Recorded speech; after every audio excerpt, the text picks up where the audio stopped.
Hey YouTube, it's Matt Sports Talk here, uh, coming at you with a 2017 NFL mock draft. It's only going to be the first 10 picks since the draft order isn't completely out, since the playoffs still going, or haven't started yet. But so going to be the first 10 picks. The number one pick is held by the Cleveland Browns. I think they will go with defensive end Myles Garrett from Texas A&M. Uh, Garrett, in my opinion, is the best player in the draft, and a quarterback really won't solve their problems. The Browns need a lot of help on offense and defense.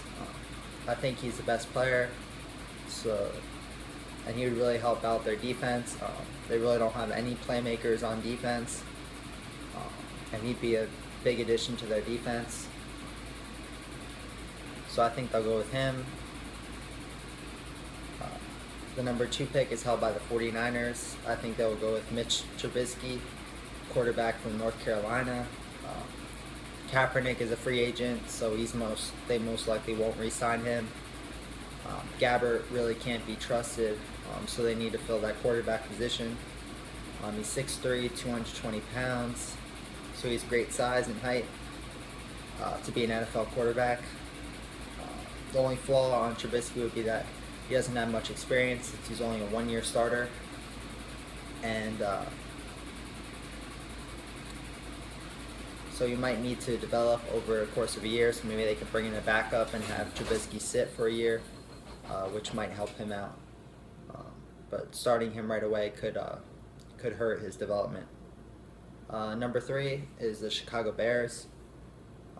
I think they will go with Deshaun Watson, quarterback from Clemson. This is a kind of out there pick. I've seen some people take Kaiser, but I think they'll go with Watson. They need a starting quarterback. Matt Barkley, really just backup. He's NFL ready, which is great. He's got great accuracy, arm strength, and intangibles.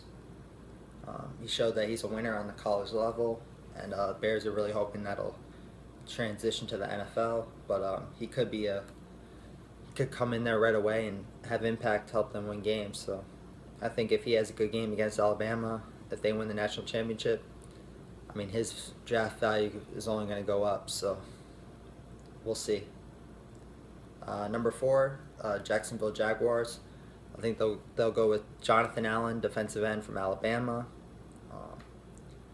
Jaguars, they're in a weak division, so they definitely need to increase their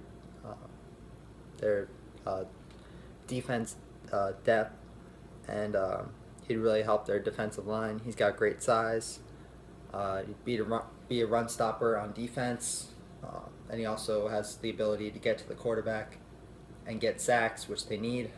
Since they already have a strong secondary, they need to complement their defensive line and get that stronger. So I think he'd be a great pick for them. And number five is the Titans. This pick is coming from the Rams in their trade. I think they're going to go with Malik Hooker, safety from Ohio State. One of the biggest problems with the Titans was their secondary. They ranked 31st in the NFL.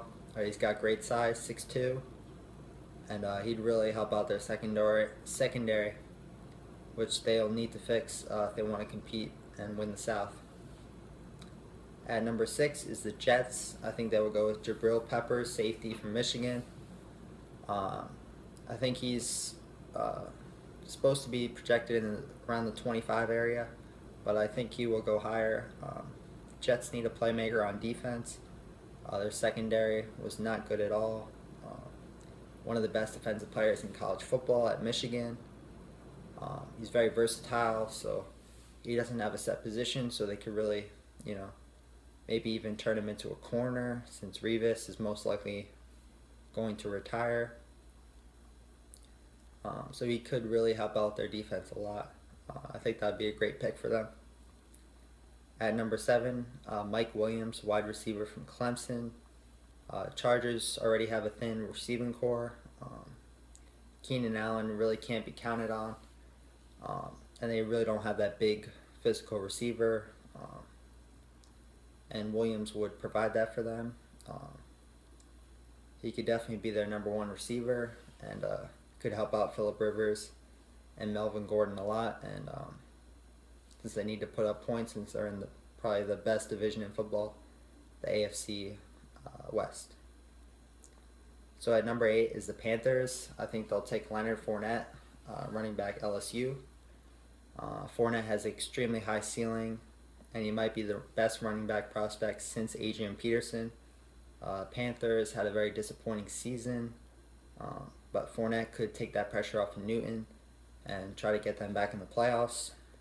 Jonathan Stewart is also an aging running back, so they definitely need to get some youth into their backfield, and he could be a very impact player and hopefully get their team turned around. At number 9 is the Bengals. I think they'll take Tim Williams, outside linebacker from Alabama. Bengals defense struggled in 2016, which is one of their main factors why they had a down year. The pass rush was very inconsistent, and they struggled in getting sacks. Williams, one of the best pass rushers in college football, could impact their defense right away. And then lastly, number 10 is the Bills. I think they'll take Jamal Adams, safety from LSU. Adams has great athleticism and awareness, which will transition nicely into the NFL game. Bills also struggled in their secondary, and he'd be a great fit for them. So yeah, that's the first 10 picks. I will have a complete first round mock draft once the order gets set with the playoffs and have some more time to put it together. But let me know what you guys think of the video. Leave comments below if you disagree or agree with the pick. Love to hear your thoughts. And go give me a sub if you can. We'll have more content featuring the NFL, NBA, and also MLB once the season gets closer. So yeah, thanks for watching, and I'll see you later. Peace.